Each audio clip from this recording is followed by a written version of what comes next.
मित्रांनो, प्रश्न उत्तरे मराठी चॅनलमध्ये आपले स्वागत आहे. आजचा विषय आहे मुलाखत लेखन मराठी. तर याच्या संदर्भात आपण काही महत्त्वाची माहिती बघणार आहोत, जेणेकरून तुम्हाला मुलाखत लेखन अगदी सोपे जाईल. तर चला सुरू करूया आजच्या व्हिडिओला. याच्यामध्ये सर्वात प्रथम उद्देश समजून घ्या मुलाखतीचा.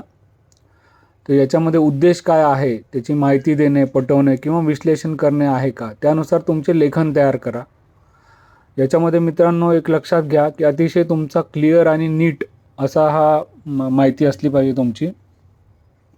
पुढे तयारी ही मुख्य गोष्ट आहे. म्हणजे प्रिपरेशन कसं कराल, तर मुलाखतीच्या विषयाचे सखोल संशोधन करा. म्हणजे त्याची माहिती काढा, व्यवस्थित डीपमध्ये जाऊन पूर्ण माहिती काढा आणि ती गोळा करून त्याच्याबद्दल थोडासा स्टडी करा, प्रिपेअर करा.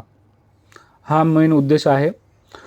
तर प्रिपरेशन ही मेन झाली. नंतर आउटलाईन म्हणजे बाह्यरेखा तयार करा. बाह्यरेखा तयार करण्यासाठी तुम्ही लेखन सुरू करण्यापूर्वी बाह्यरेखा तयार करून तुमचे विचार व्यवस्थित करा.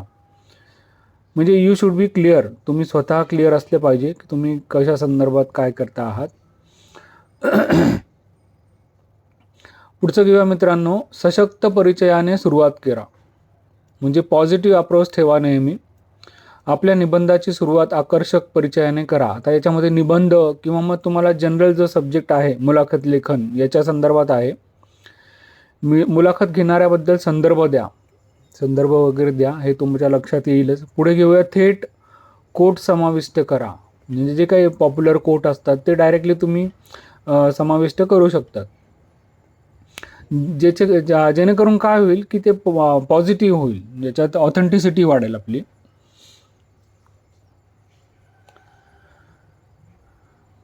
नंतर आहे समतोल संवाद आणि विश्लेषण.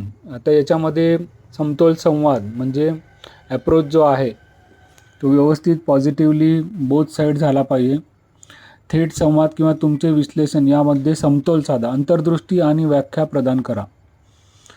मेन उद्देश काय आहे की वाचकांचा समज वाढला पाहिजे. पुढचं घेऊया दाखवा, फक्त सांगू नका. म्हणजे प्रूफ द्या, काहीतरी दाखवा. म्हणजे प्रेझेंट काही चाललं आहे जगामध्ये त्याच्या संदर्भात तुम्ही हे करू शकतात. मुलाखती घेणाऱ्यांचे किंवा त्यांच्या अनुभवांचे स्पष्ट चित्र रंगवण्यासाठी वर्णनात्मक भाषेचा वापर करा. केवळ माहिती सांगण्यापेक्षा त्यांचे महत्त्व दर्शवा. पुढचं घेऊया एक सुसंगत टोन राखा. संपूर्ण निबंधात एक सुसंगत टोन ठेवा. औपचारिक असो किंवा अनौपचारिक, म्हणजे ऑफिशियल अनऑफिशियल. टोन तुमच्या निबंधाचा उद्देश आणि प्रेक्षक यांच्याशी जुळला पाहिजे. तर सेल्फ एक्सप्लेनेटरी आहे. प्रमुख थीम हायलाईट करा. मेन थीम काय आहे मुलाखतीची ती हायलाईट करा.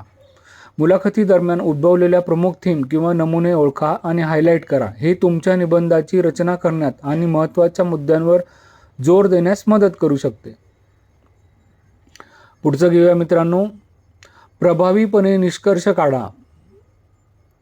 म्हणजे आउटपुट काय आहे, एका संक्षिप्त निष्कर्षात मुख्य मुद्दे सारांशित करा. मुलाखतीच्या महत्त्वावर चिंतन करा आणि वाचकांवर कायमची छाप सोडा.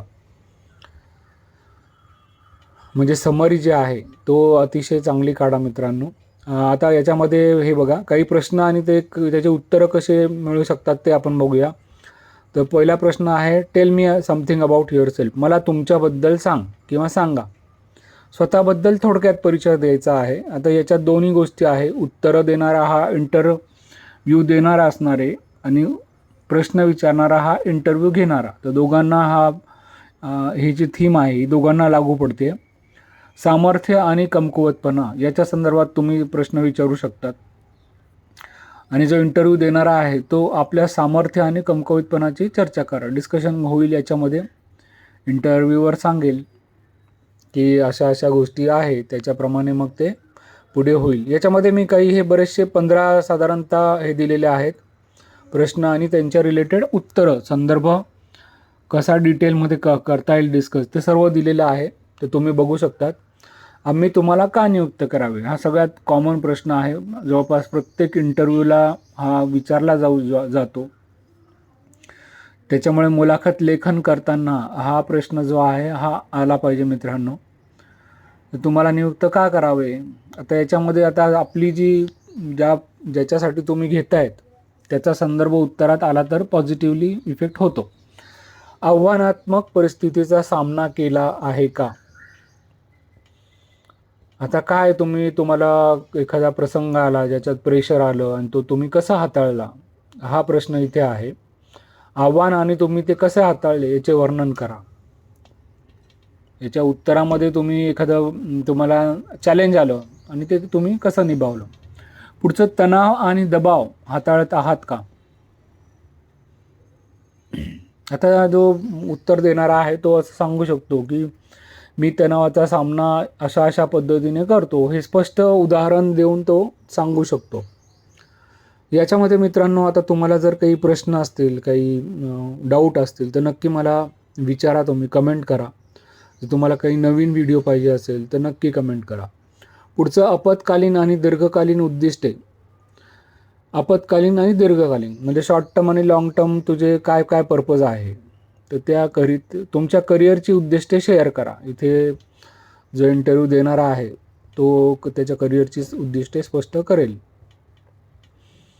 मित्रांनो, जसं मी म्हणत होतो की प्लीज सबस्क्राईब करा चॅनलला, कारण सबस्क्रिप्शन वाढलं पाहिजे.